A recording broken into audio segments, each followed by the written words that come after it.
Seguimos con la mejor programación.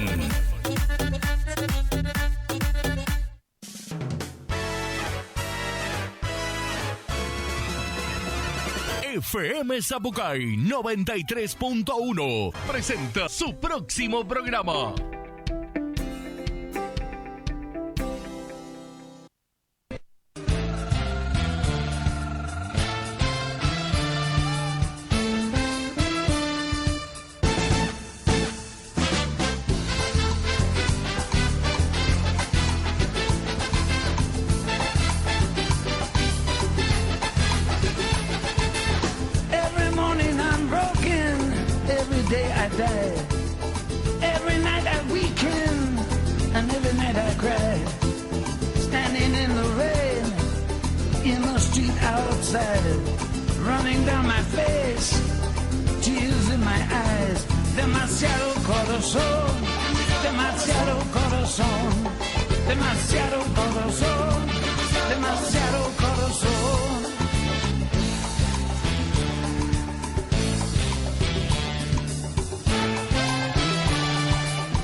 Buenas noches, bienvenidos a la última hora vespertina.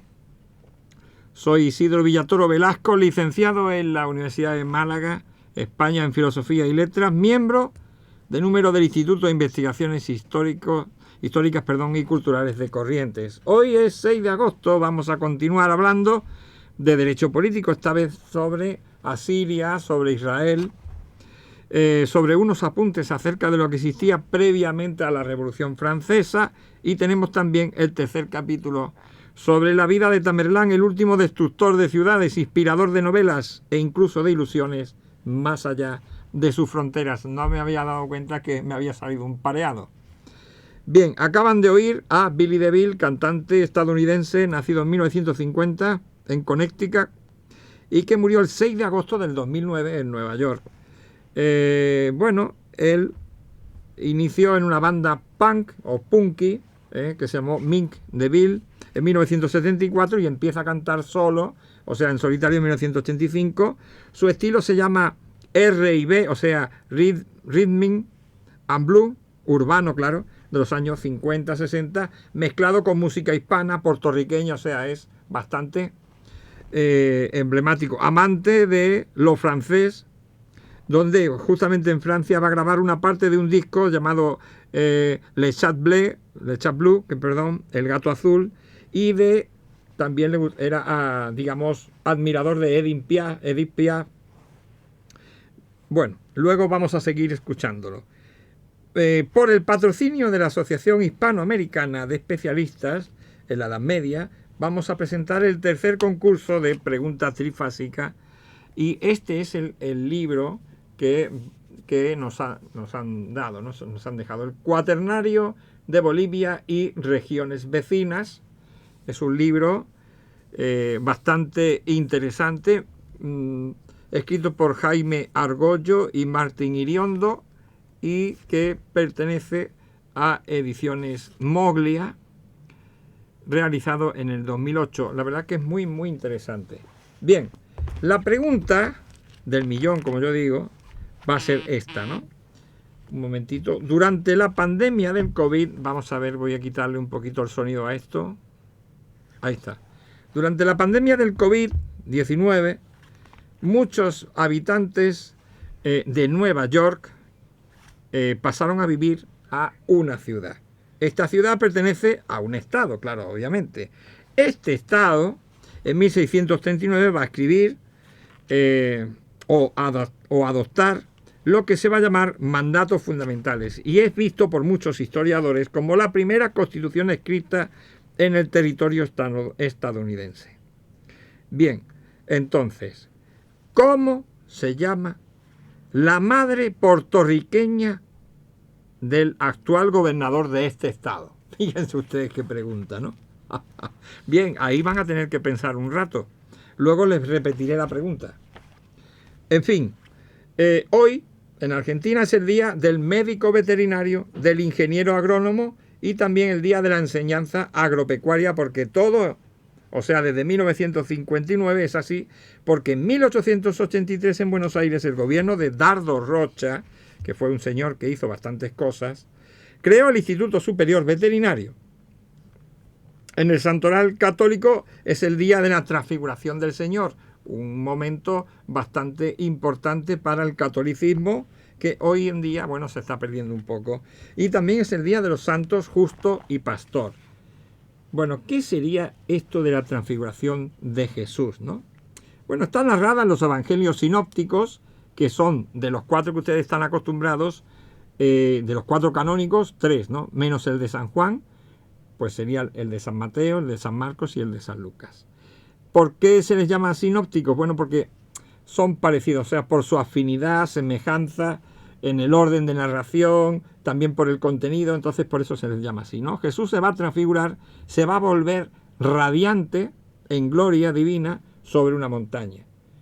O sea, que iban andando Jesús, Pedro, Santiago, Juan apóstol, van hasta un lugar llamado Monte Tabor o Tabor, y ahí, o también se les va a llamar Monte de la Transfiguración, ahí van a orar. Jesús va a comenzar a brillar con rayos de luz, que también se le va a llamar a esto luz tabórica o luz de Tabor, porque claro, es el monte.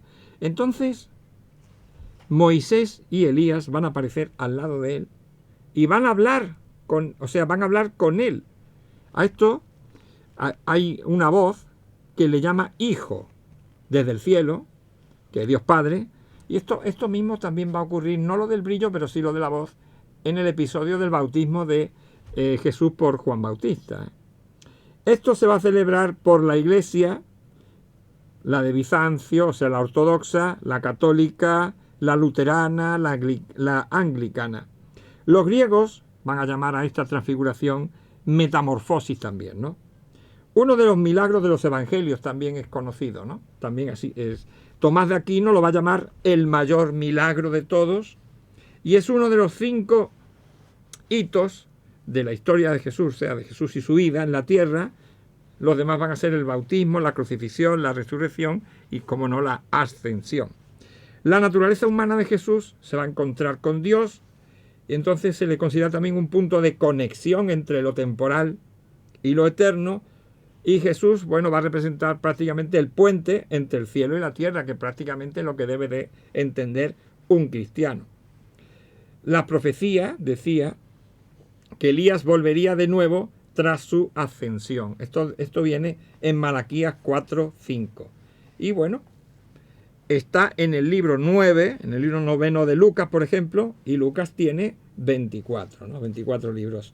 ¿Quiénes eran los santos justos, Justo y Pastor? Bueno, esto se les llama también los santos niños, fallecidos o nacidos primero en la Complutense, o sea, en el lugar en Complutum, eso es cerca de Madrid, hacia alrededor del 295-297, y van a fallecer en el 304 después de Cristo.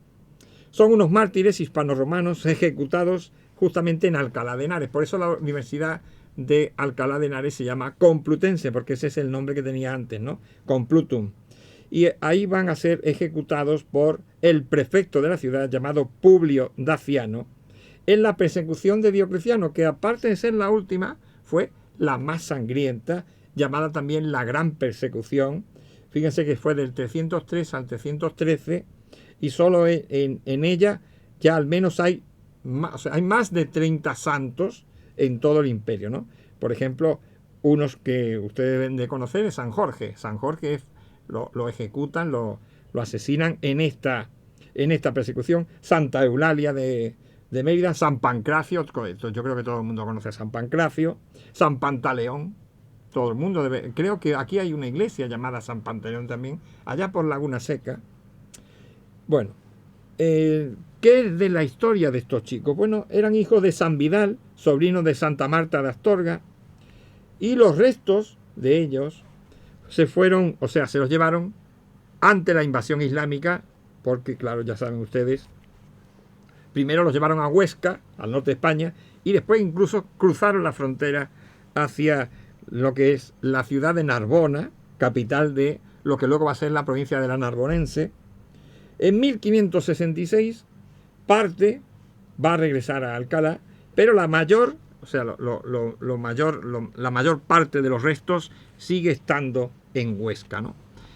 Ahora vamos a seguir entonces, después de esto, para saber de qué día estamos hablando hoy, vamos a seguir con la revisión que iniciamos hace 2 semanas, lo que sería el estudio de los precedentes de la Revolución Francesa, comentando y leyendo de este libro, La Revolución Francesa y Napoleón, de el historiador catalán Manuel Santirso Rodríguez, impreso en Barcelona justo este año. No sé, esto es algo nuevito. Bueno, entonces vamos a leer, que creo que nos quedamos aquí, a ver, sí, aquí nos quedamos. Bueno, entonces nos decía el autor que los campesinos tenían que pagar los impuestos que junto a las rentas de aduanas sostenían el Estado. Estamos hablando de Francia, claro. Los no privilegiados que vivían en las ciudades también los pagaban, pero eran muchos menos, claro. Tengan en cuenta que la población de Francia antes de la Revolución, la que se dedicaba a lo agrícola, ganadero, pueden ustedes prácticamente decir que era el 95% de la población. Entonces, claro, casi todos estaban en el campo. Los privilegiados estaban exentos de impuestos y también de muchas tasas, por lo que su aportación también resultaba ínfima. La sociedad del antiguo régimen, que es como se denomina a lo que hay antes de la Revolución Francesa, no solo contemplaba la desigualdad jurídica entre las personas, sino que se levantaba sobre los cimientos del privilegio también. La visión de la sociedad feudal que se había forjado ya en el siglo XI todavía pervivía en el siglo XVIII y estábamos terminando, Fíjense que estamos hablando de 1789. La presentaba vertebrada por 3 órdenes a los que correspondían otras tantas funciones: los que rezan, los que combaten, los que trabajan, cuando en realidad estaba escindida solamente en privilegiados y no privilegiados. Aquellos que componían esa ínfima minoría, fíjense que aquí pone entre el 2 y el 5% de la sociedad francesa, por lo tanto no me he equivocado mucho, gozaban de fuero propio, ejercían ciertas funciones sociales en exclusiva, estaban exentos de la mayoría de los impuestos y protegían sus bienes con la amortización, claro, obviamente. Los privilegiados se organizaban como órdenes, el primero de ellos, el eclesiástico, ¿no? Y la Iglesia Católica componía una vasta organización superpuesta a los dominios de los reyes y también de los señores laicos, dependiente de la autoridad de Roma, ¿no? O sea, del sumo pontífice romano, el Papa. Luis XVI, que aquí pone 14, había pretendido aumentar. Luis XVI va a estar gobernando, o sea, Luis XVI nace en 1640 y va a empezar a gobernar con 3 años, en 1643. Y va a morir después, justo más o menos ahí, después de la Guerra de Sucesión Española, donde va a situar a su nieto, Felipe d'Anjou, Felipe de Borbón, el primer Borbón, rey de España, Felipe V. Por eso tienen ustedes ahora, está Felipe VI en España. Entonces, Luis XVI había pretendido aumentar el control real sobre su parte francesa, pero no va a pasar de las declaraciones, ¿no? O sea, va a declarar el tema de las libertades galicanas o francesas en 1692. El clero francés va a seguir amortizando bienes en forma de beneficios, capellanías, donaciones, contando con su propio derecho, o sea, el derecho canónico, por lo tanto no pueden ser juzgados por otros, y pagando al rey tan solo el don gratuito colectivo negociado cada 5 años.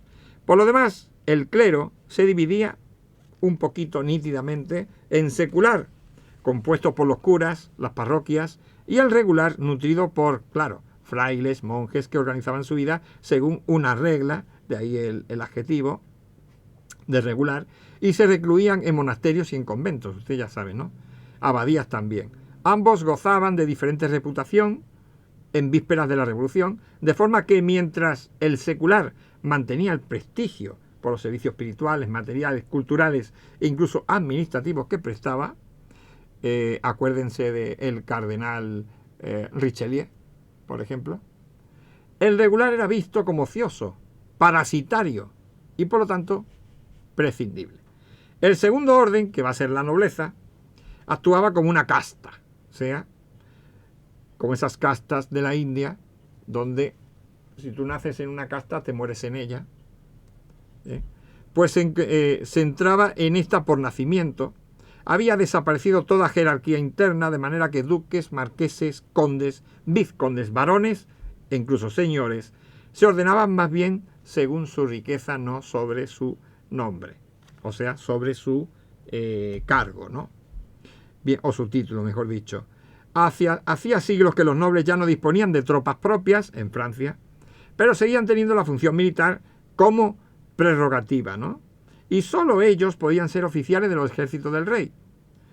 Como los nobles solían proteger sus propiedades muebles e inmuebles de las inclemencias del mercado, amortizándolas, y tendían a acrecentarlas mediante matrimonios ventajosos, el patrimonio nobiliario se había ido concentrando en cada vez menos casas.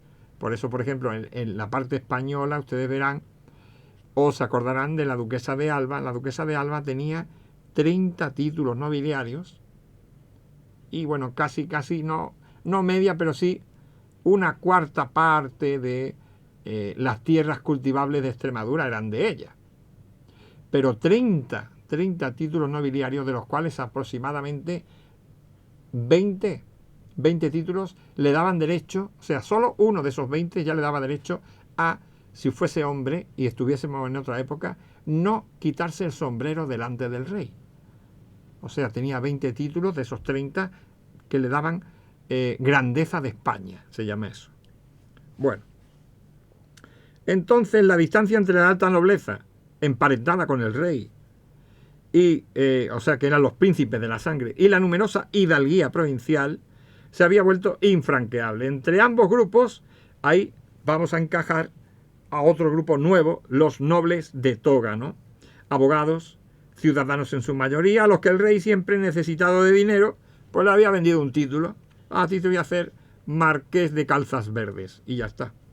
Por definición, los no privilegiados, el 95% restante de la población, no pertenecían a ningún orden. Su única seña de identidad común era justo eso, que carecían de ella. No tenían leyes propias ni atribuciones exclusivas.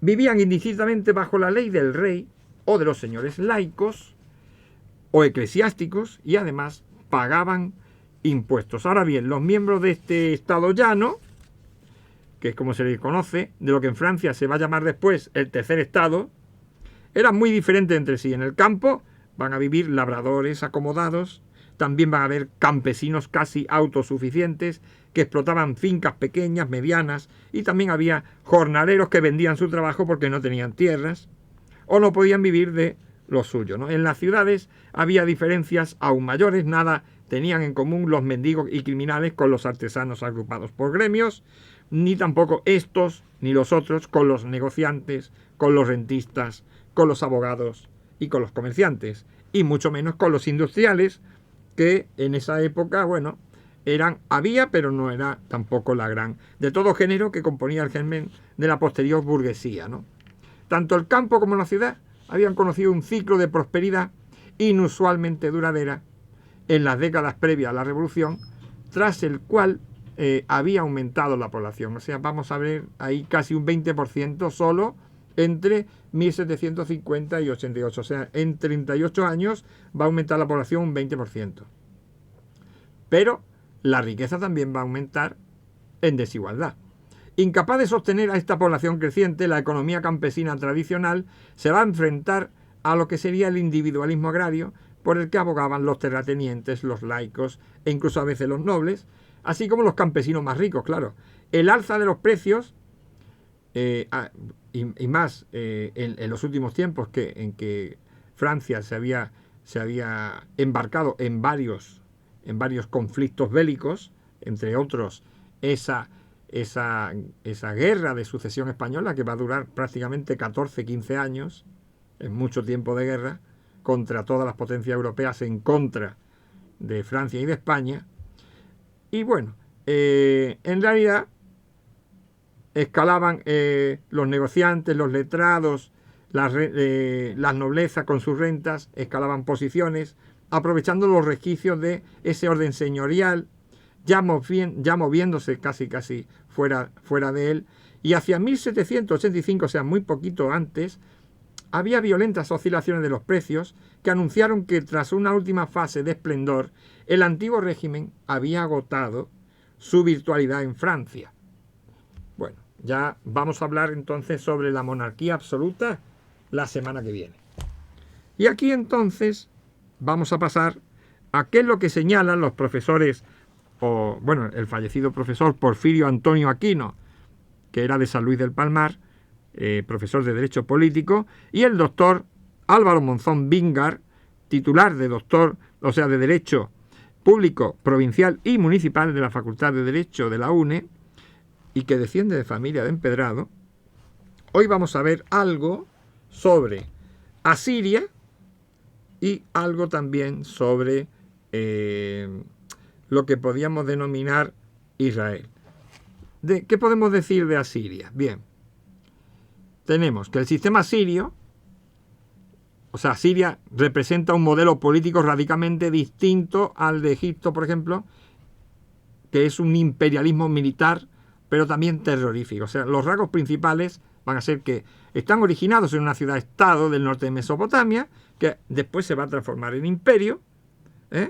Es un poder fundamentado en el ejército y en la capacidad de imponer el miedo. El rey asirio va a ser un gobernante absoluto, elegido por el dios Asur, pero no es un dios él mismo, esa es la diferencia importante con Egipto, va a ser un representante.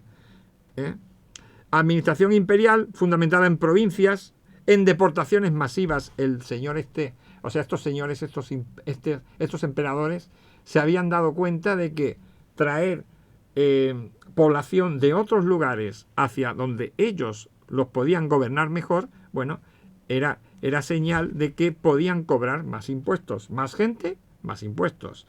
Por eso es que se da esas deportaciones. Deportaciones terribles y exageradas, ¿no? Deportaciones masivas de pueblos.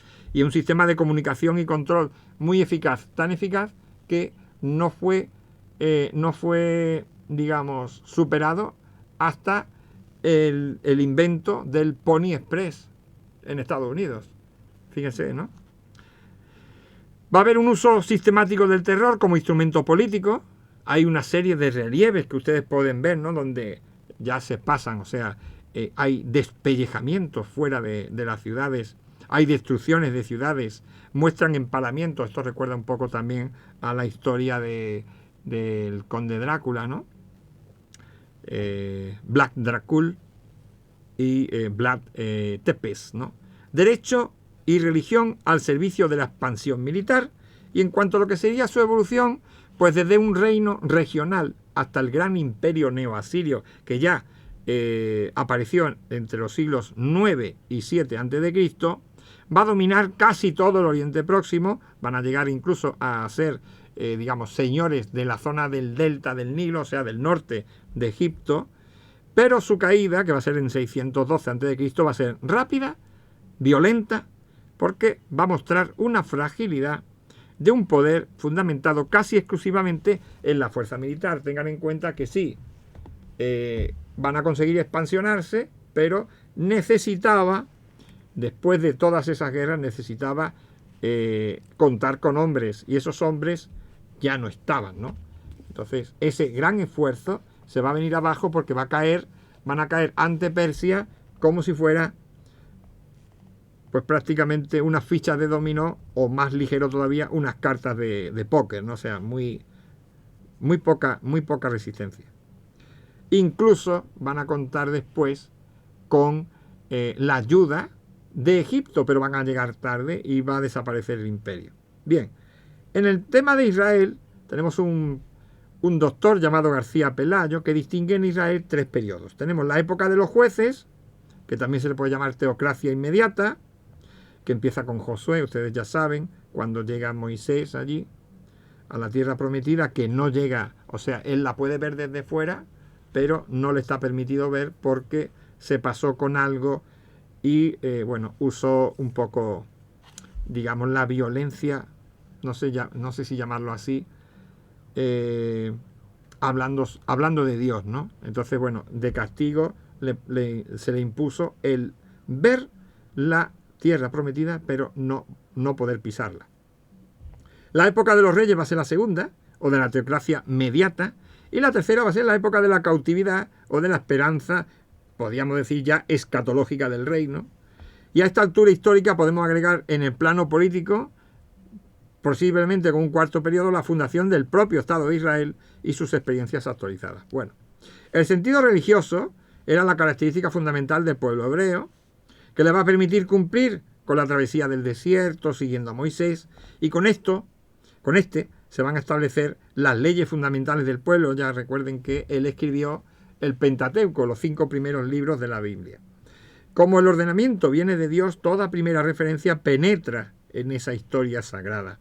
El pueblo judío era en esta concepción elegido por Dios, quien le transmitía su palabra y le abría las puertas del tiempo, ¿no? ¿Sí? En el comienzo aparecía una alianza, la alianza original. Dios había descendido desde lo alto para hacer un pacto, pero este tenía la característica de no intervenir, o sea, que no intervenían en su formulación 2 partes igualitarias, es decir, es Dios quien concede, establece las preferencias, y por esto Él está en lo alto de la organización. Su palabra revelada a través de la ley mosaica debe ser cumplida por todo el pueblo como testimonio de la comprensión de los principios que ordenan la existencia de éste. El gobernante eminentemente es Dios, quien hace escuchar sus palabras en primer término a través de un código moral religioso que preside el sistema, y en segundo término a través de los jueces. De esta forma hay una organización, digamos, flexible, diríamos de tipos asociativo, que se mantiene en su coherencia por la comprensión y respeto a las leyes divinas profundamente éticas, y que establece un principio de acendrada solidaridad y confraternidad. El derecho del pueblo hebreo, por ejemplo, ha sido finalmente reconocido por los libros que integran el Torá o la Torá, la ley de los judíos, y que los cristianos reconocemos como el Antiguo Testamento, ¿no? Aquí estamos hablando, por si ustedes no recuerdan, y el más famoso, yo pienso, de los jueces va a ser Sansón, ¿no? ¿Quién no ha oído hablar de Sansón y de todos los hechos que hizo, ¿no? En esta época, más allá de la organización terrenal próxima, estaban los mandatos directos de Dios. El incumplimiento, lo que importa, va a ser un acto religioso, pero que va a afectar a la comunidad en su conjunto, y no, como en los casos anteriores, a la persona del rey. Además, al introducirse a través de un texto escrito las condiciones de la existencia de los judíos, aparece humanizado el poder y alejado de las formas absolutistas. Cuando dice aquí judío, no estoy muy seguro de que esté bien expresado, ¿no? Porque se debe de decir judíos solamente a partir de una cierta etapa, ¿no? Porque si no, son hebreos, porque están las 12 tribus, los descendientes de los 12 hijos de Isaac, no, de Jacob. Aparece humanizado el poder y alejado de las formas absolutistas, las que por otra parte revitalizarán la alta omnipresencia de Dios. Además, en caso que por parte de los hebreos hubiese incumplimiento hacia los deberes éticos religiosos que le estaban impuestos, va a aparecer un profeta, que podría ser cualquier persona investida por Dios al efecto, restableciendo las verdades reveladas. La segunda época va a corresponder, ¿ven?, al gobierno del pueblo directamente por los reyes, pero estos también debían ceñirse en su función a las esperanzas que esperan, ¿no?, al Mesías, las esperanzas mesiánicas. Dios quedaba en la posición eminente y la función terrenal estaba a cargo de los reyes con todas sus derivaciones e implicaciones. A ello tenemos que agregar el crecimiento y el desarrollo histórico de la comunidad hebrea, vuelve aquí a decir judía, y sus relaciones necesarias con el mundo circundante. Los distintos avatares políticos que atravesó el pueblo hebreo, aquí pone judío, fueron creando diversas contingencias, situaciones cambiantes, que han dado origen a confrontaciones, divisiones. Ya recuerden ustedes que ahí se divide el reino en dos, ¿no? Después de Salomón, justamente, que tuvo unos cuantos hijos. Bien, todo esto va a influir entonces en la organización sociopolítica, creando antagonismos propios que escapan a lo religioso para mantenerse en el plano de lo humano, de lo terrenal. La mano de Roma para alcanzar al pueblo de Israel, o sea, estamos ya en una más allá de la tercera parte, de la tercera fase, porque justamente la segunda es cuando va a haber cautiverio, ¿no? A partir de la segunda. Finalmente, en el año 70 de nuestra era, como consecuencia de la viva resistencia hebrea, justamente aquí ya sería judía, se produce la despiadada réplica de Tito, emperador romano, que va a buscar aniquilar toda forma organizativa judía. Claro, estamos hablando del 70 después de Cristo. Se va a producir así la diáspora, distribuyéndose por distintas partes del mundo conocido, pero manteniendo el pueblo judío viva las ideas de una unidad esencial a través de la prueba de un acendrado espíritu religioso, la continua práctica de sus ritos, el mantenimiento de sus hábitos sociales, la esperanza del reencuentro final. Esta última etapa parece configurarse con el establecimiento del Estado de Israel después de finalizar la Segunda Guerra Mundial, y la afirmación de su existencia constituye el peligroso ejercicio de sus facultades en el mundo de nuestros días. Como enseñanza en el campo político, podemos señalar la alianza, que importa una limitación del poder, el establecimiento de la ley mosaica, o sea, de Moisés, que configura el reconocimiento escrito de los derechos del pueblo, que constituye la organización religiosa política, el principio de la igualdad a través de la práctica de la religión común monoteísta y la posibilidad de la aparición del profeta, que era enviado de Dios, y el establecimiento del día del perdón recíproco y la práctica del jubileo, que importan la condonación de las deudas, la mitigación de las formas de la esclavitud, y por finalizar, el principio ético como fundamento del orden político. Fíjense ustedes cuánto, ¿no? Bien, y aquí ya tenemos que hablar sobre el tercer episodio de la vida del gran Tamerlán, de la mano de ese gran escritor Michael Proudhon y su libro Gengis Khan y sus sucesores, Apogeo y decadencia del Imperio Mongol, publicado en Barcelona en el 2015, pero que en realidad es una revisión de su obra de 1938, ¿vale? Bien. Entonces, aquí aparece un capítulo que se llama El Caballero Errante. Bueno, y nos dice, cuando no es posible entenderse con el enemigo más fuerte, fíjense que máxima, debe buscarse la salvación en la huida. Esto es lo que el profeta aconseja, según lo que dice él, ¿no? Tamerlán significa Timur el cojo, huyó de Samarcanda a la montaña. El vencedor de sus enemigos, el feliz emir, que aspiraba a la soberanía de Transoxiana, era un fugitivo sin patria, perseguido, acosado. En la montaña se va a encontrar con el también fugitivo Hussein, hermano de su mujer Al-Sai y nieto del emir Kazgan, y ambos se van a reunir para compartir las mismas aventuras y temeridades, el mismo futuro, claro, como si fueran personajes de una novela de caballeros andantes por 3 años. Iban acompañados solo por 60 hombres. Los dos llevaban consigo a sus mujeres, cabalgaban hacia el noroeste a través de las estepas para buscar en Joresm, el país de los turcómanos, las alianzas que necesitaban.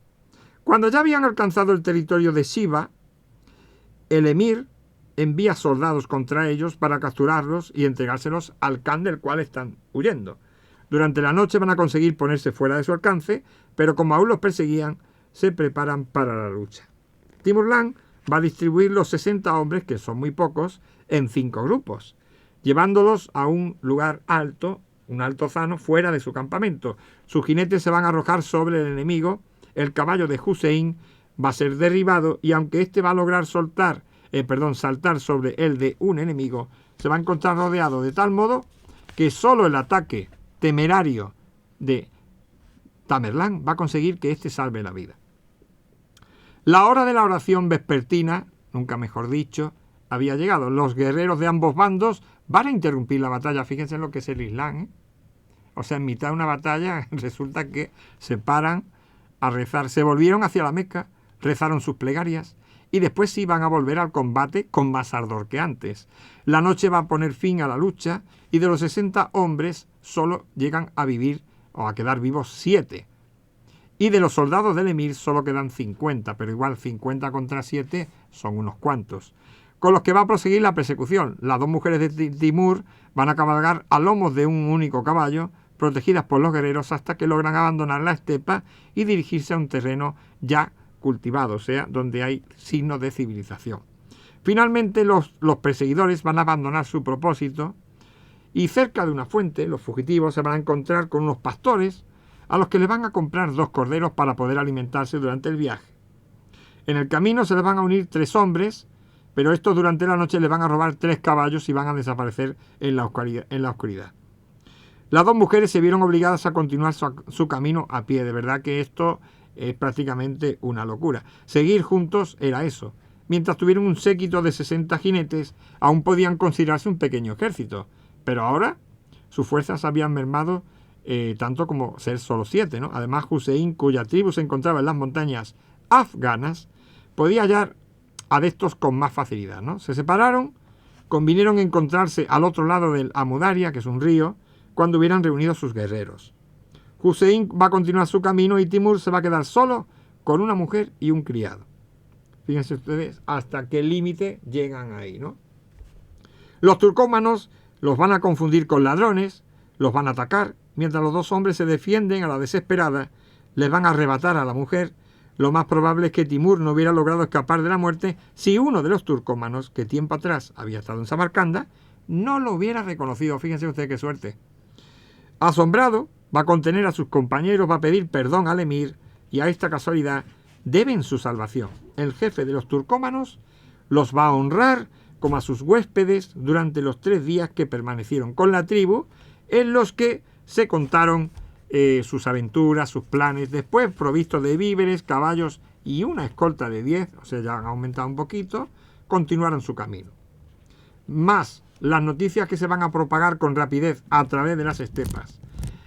Cuando un emir cae en desgracia, llega a un país vecino, esto siempre trae consecuencias desagradables. O quiere recuperar su poder por la fuerza, o bien es perseguido por sus enemigos, con la intención de devastar la región donde el señor huido quiere establecerse o recuperarse.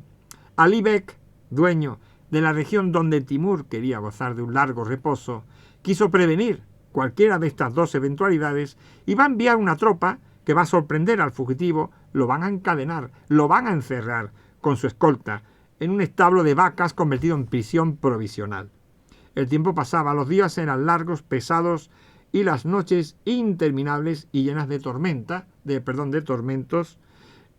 para aquellos nómadas que en vez de la libertad a que estaban acostumbrados, se veían encerrados en los estrechos límites de un establo lleno de estiércol. Al mes de estar allí, Timur va a prometer a Dios, a Alá, no encarcelar a nadie sin antes haber oído y juzgado su causa. ¿Por qué se les tenía presos? ¿Por qué no los sometían a un interrogatorio?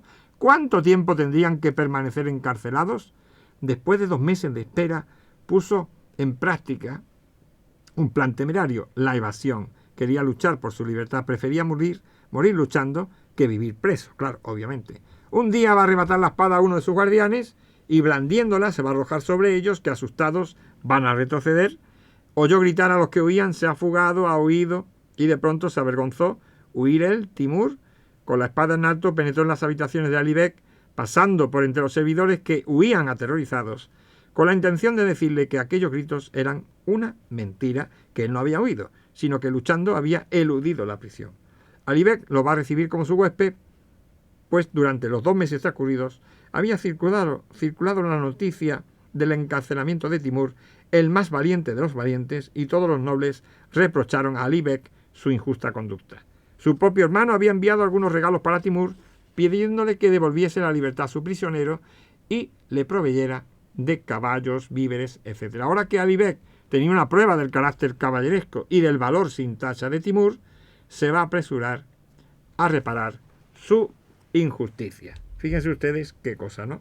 Bueno, les anuncio el 5º Congreso Iberoamericano de Historia, Genealogía y Cultura de Corrientes, que va a celebrarse entre el 21 y el 24 de octubre en el Salón Azul del Decanato de Derecho de la Facultad, de la Facultad de Derecho en la UNE, y al ser híbrido, pues supongo que podrán verlo a través de las redes. Bien, ahora vamos a decir unas cuantas efemérides. En el 133 a.C. en España va a caer la ciudad celtíbera de Numancia, signo de, de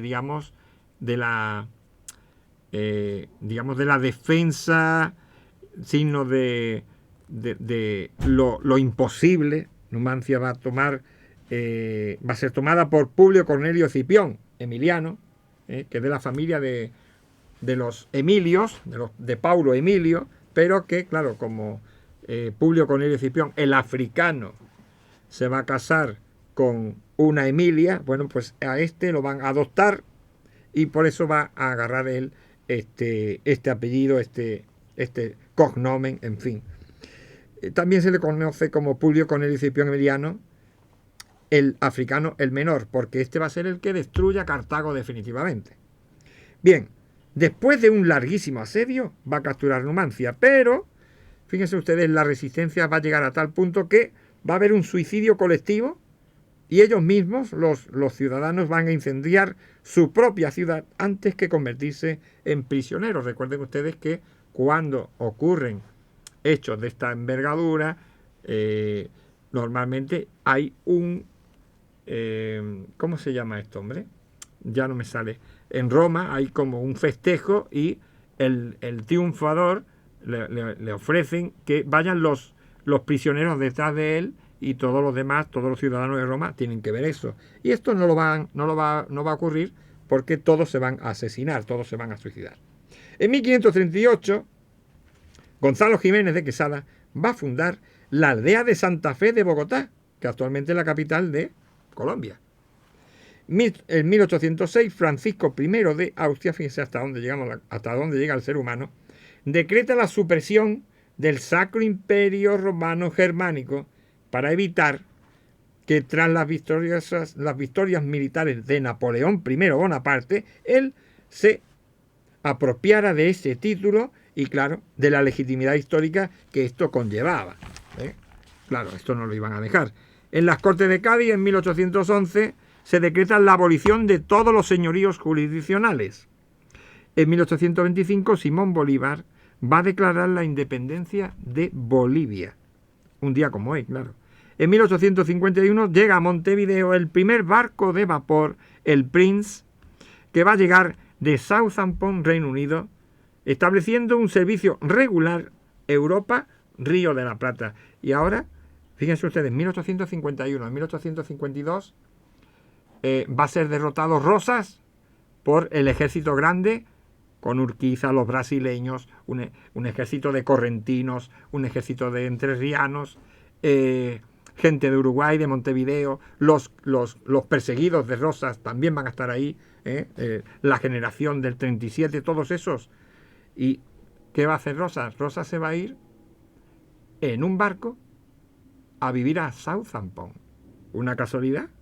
No, no es una casualidad. En 1851 pasa esto que acabo de leerles.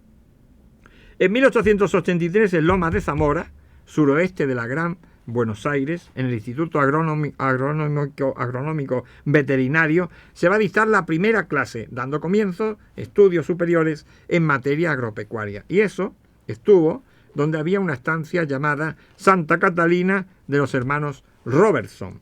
En 1890 ocurre la primera ejecución de la silla eléctrica de la historia en el estado de Nueva York, en Auburn. En 1915 va a ocurrir un hecho interesante en la Primera Guerra Mundial: el ataque de los hombres muertos. cualquiera que lo oiga se cree que son zombies, pero no. A 240 kilómetros al noroeste de Varsovia, en Polonia, los alemanes van a utilizar unas armas químicas y se lo van a echar a 70 soldados rusos que están en una fortaleza llamada Osovets. Bueno, ahí, cuando ya más o menos piensan que van a estar todos muertos, entran 2.000 soldados alemanes. Pero entran creyendo que ya estaban muertos todos. No. Los envenenados, con ropas ensangrentadas, van a contraatacar y, bueno, se van a librar y todos estos alemanes van a salir pitando de ahí con un pánico, ya saben ustedes, ¿no? Con la sangre en el uniforme y creyendo que están todos muertos, imagínense, ¿no? En 1945, y esto es menos serio, ocurre el primer bombardeo atómico de la historia, Hiroshima. 3 días después, el segundo y último bombardeo atómico de la historia, que va a ser sobre Nagasaki. En el primero van a fallecer 20.000 soldados y entre 70.000 y 140.000 civiles, que son muchas personas, y en el de Nagasaki va a estar en torno entre 40 y 80.000 civiles.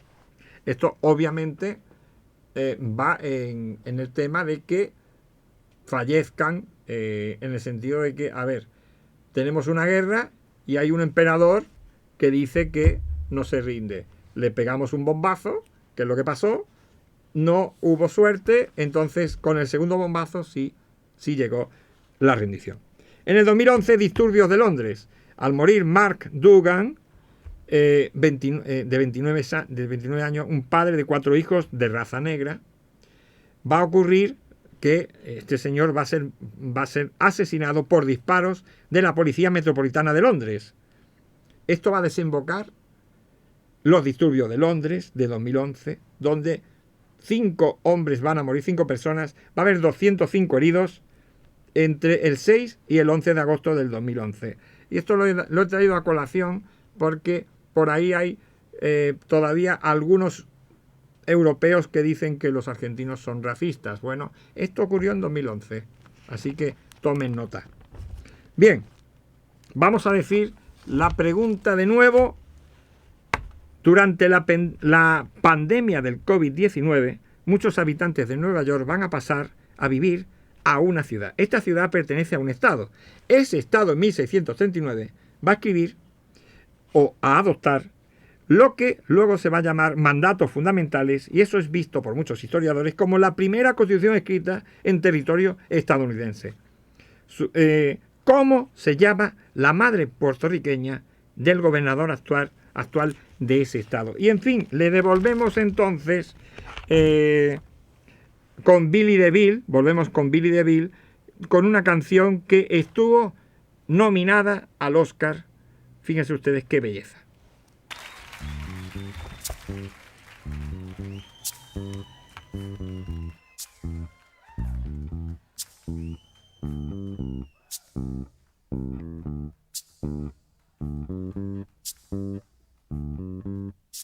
When the night had come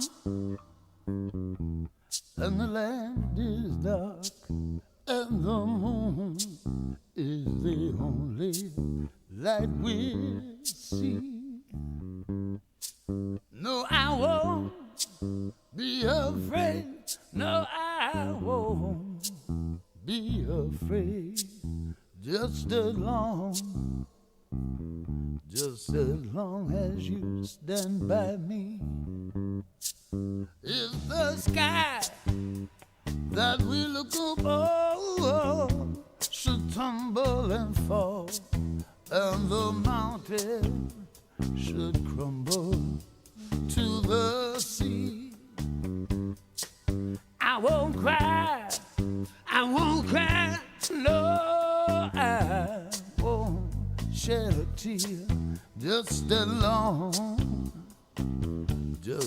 long as you stand by me. And darling, stand by me.